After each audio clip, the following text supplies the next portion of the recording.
Good morning my dear friends, my dear student. आज के इस वीडियो लेक्चर में हम लोग सीखेंगे क्लासिफिकेशन ऑफ एनीमिया।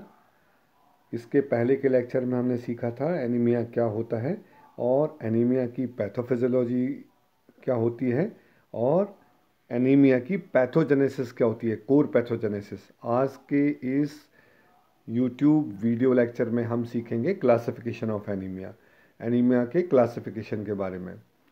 तो anaemia can be classified on the basis of cause और मॉर्फोलॉजी। तो पहले हम पढ़ेंगे कॉज के आधार पे एनीमिया को किस तरह से क्लासिफाई किया जाता है, फिर हम सीखेंगे मॉर्फोलॉजी के आधार पे किस तरह से एनीमिया का क्लासिफिकेशन किया जाता है। मॉर्फोलॉजी के आधार पे एनीमिया को 3 कैटेगरीज में बांटा जाता है, नॉर्मोसाइटिक, माइक्रोसाइटिक एंड मैक्रोसाइटिक। और on the basis of cause, anemia can be classified broadly in 3 categories. First category, anemia due to blood loss. Second category, anemia due to inadequate production of normal blood cells. And third category, excessive destruction of blood cells. अब हम ये सीखेंगे pathophysiology classification के बारे में, जो कि अभी हमने जाना था ब्रॉडली 3 कैटेगरीज में डिवाइड होता है।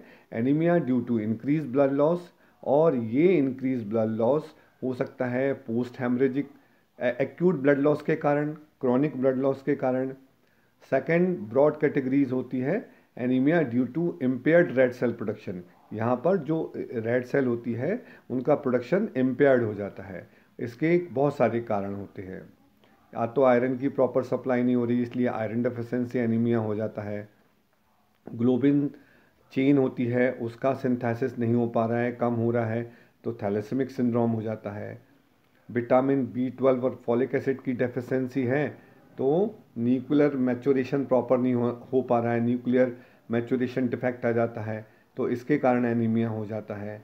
और ऐसे बहुत सारे कई कारण होते हैं, जैसे defect in stem cell proliferation and differentiation, इसके कारण भी एनीमिया हो जाता है। और इसके एग्जाम्पल हैं एप्लास्टिक एनीमिया और pure red cell aplasia. Chronic disorders के कारण भी एनीमिया होता है तो ये भी इसी कैटेगरी में आता है। फिर bone marrow infiltration and congenital anaemia भी होते हैं, वो भी इसी ब्रॉड कैटेगरीज में आते हैं, anaemia due to impaired red cell production.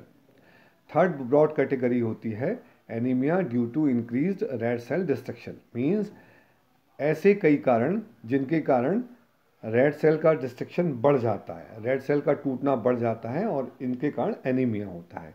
तो इसके प्रमुख कारण होते हैं extrinsic red cell abnormalities and intrinsic red cell abnormalities. तो इन 3 ब्रॉड कैटेगरीज के कारण होता है एनीमिया होता है, तो इन्हें इस पैथोफिजियोलॉजी क्लासिफिकेशन के अंदर रखा जाता है।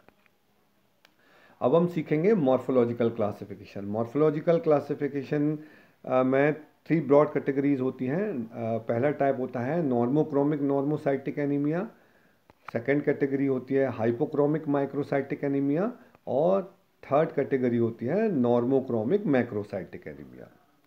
तो पहला हम पढ़ेंगे नॉर्मोक्रोमिक नॉर्मोसाइटिक एनीमिया। ये मॉर्फोलॉजिकल क्लासिफिकेशन है, इसमें 3 कैटेगरी होती है और इसमें रेड सेल मॉर्फोलॉजी के आधार पे एनीमिया को क्लासिफाई किया जाता है। तो पहला एनीमिया है normochromic normocytic anaemia. Normochromic normocytic anaemia कब बोला जाता है? जब MCV और MCSC नॉर्मल रहते हैं। इसके एग्जाम्पल हैं anaemia of chronic disease, haemolytic anaemia, anaemia of acute haemorrhage.